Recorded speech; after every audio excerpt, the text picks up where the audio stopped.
here's everything I bought from Alubyang, Busan, South Korea.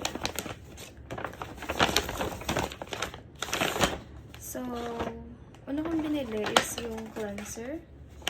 Round Love 1025. Kasi nakikita ko to dito sa TikTok. Laging binibili. Tapos ito naman yung sunscreen. Birch Juice Moisturizing Sunscreen ng Round Love din. Tapos, ano na siya? I think 1+1.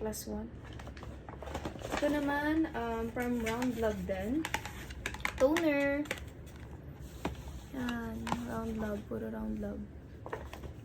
And then, meron tayong Toriden na serum. Ay, hindi. Cream pala. Lastly, ito lang. Tatry ko lang siya. Face mask. Para later. Para pag natulog, diba? Moisturize yung mukha.